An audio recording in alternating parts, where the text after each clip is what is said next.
Assalamualaikum warahmatullahi wabarakatuh. Selamat pagi semua.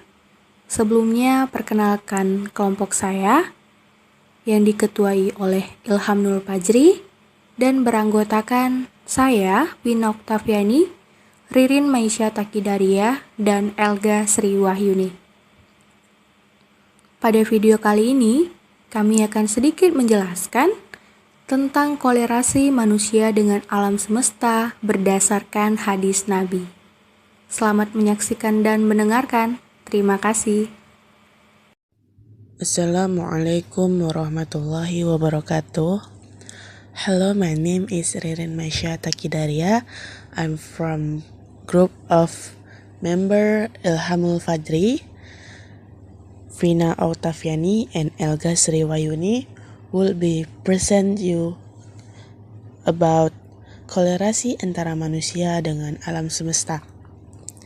The great scholar of Islam explained that the human imagination, the image that we see in our minds, is the spiritual word that Allah mentioned in the Quran. Everything the universe is made of subatomic particles, and also the imagine we see in our mind. So in our day, we can identify that world as the subatomic part of space. In this case, the term imagination means that is made by ourselves, not non-existent. If we see it, our mind is created from something particle and therefore exists. Allah created the human mind intellect as the archetype of the pen which he accused of writing the fate of the universe, which was the first intelligence created by Allah followed by the angels.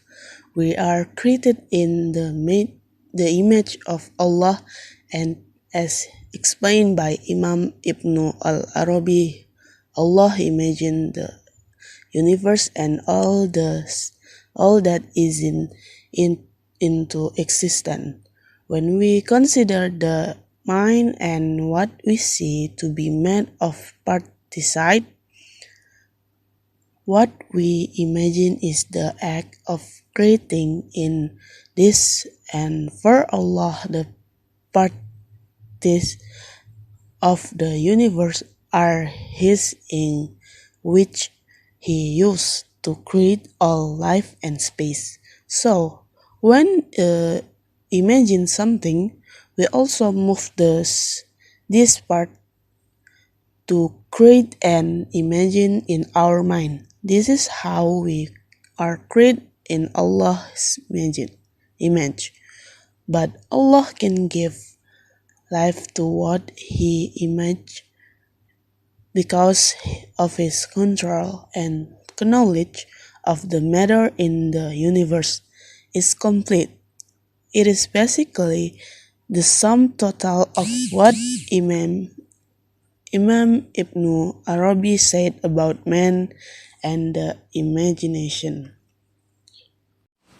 My name is Ilhamul Fajri. I will continue the presentation. In this world, it has all natural beauty, including Indonesia, which is rich in natural beauty, which always makes an impression of the vastness of nature that stretches out around us. But behind all this natural beauty that exists in the world, there is a figure who made it.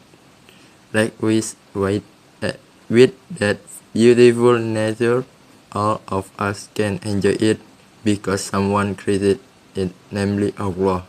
Here are some arguments about the beauty of the universe quoted from the hadith of the Prophet Muhammad. Okay, next will be read by Vina Oktaviani. Previously, my name is Wina Oktaviani. I will continue the presentation from Ririn. Rasulullah Shallallahu Alaihi Wasallam bersabda, Bismillahirrahmanirrahim. Innallaha yuhibbu an yura asaru nikmatihi ala abdihi. Sesungguhnya Allah suka melihat tampaknya bekas nikmat yang dilimpahkannya kepada hambanya. Hadis riwayat At-Tirmizi dan Al-Hakim. Hadis selanjutnya, Bismillahirrahmanirrahim. Man ahi aradon mayitatan fahiyalahu. Barang siapa yang menghidupkan bumi yang mati, maka bumi itu menjadi miliknya. Hadis riwayat Tirmizi. Urwah pernah berkata, sesungguhnya bumi adalah milik Allah, dan hamba-hamba juga hamba Allah. Barang siapa yang menghidupkan tanah yang mati, maka ia lebih berhak kepadanya. Nabi Muhammad SAW datang membawa ajaran ini dan syarat menghidupkan tanah yang mati, yaitu jauh dari keramaian agar bukan termasuk milik mereka dan tidak ada dugaan milik mereka. Untuk mengetahui jarak dari keramaian adalah dengan mengembalikannya kepada Ur. Dan hadis selanjutnya, Bismillahirrahmanirrahim. Anal ma'a hulliko qablu arsy. Sesungguhnya air diciptakan sebelum arsy. Hadis riwayat Ahmad dan At-Tirmizi. Okay, Assalamualaikum warahmatullahi wabarakatuh. My name is Elga Sirwahyuni. My student ID number is 12010421013. I will continue with material. Dalam sebuah hadis disebutkan bahwa Ani bin Abbas qala Rasulullah sallallahu alaihi wasallam, inna awalul ma khalaqallahu ta'ala qalamu wal hud qala ma uktubu qala kullu syai'in kana ilal yaumil qiyamah summa qur'anu wal qalam fannun hud wal qalamul qalam, yang artinya dari Ibnu Abbas ia berkata Rasulullah Shallallahu Alaihi Wasallam bersabda, awal makhluk yang Allah ciptakan adalah pena dan ikan. Lalu Allah berkata kepada pena, tulislah. Maka pena berkata, apa yang harus aku tulis? Allah berkata, segala sesuatu yang terjadi hingga hari kiamat. Lalu Nabi membaca, Nun wal qalam, nun adalah ikan dan Al-Quran adalah pena. Hadis riwayat At-Tabrani.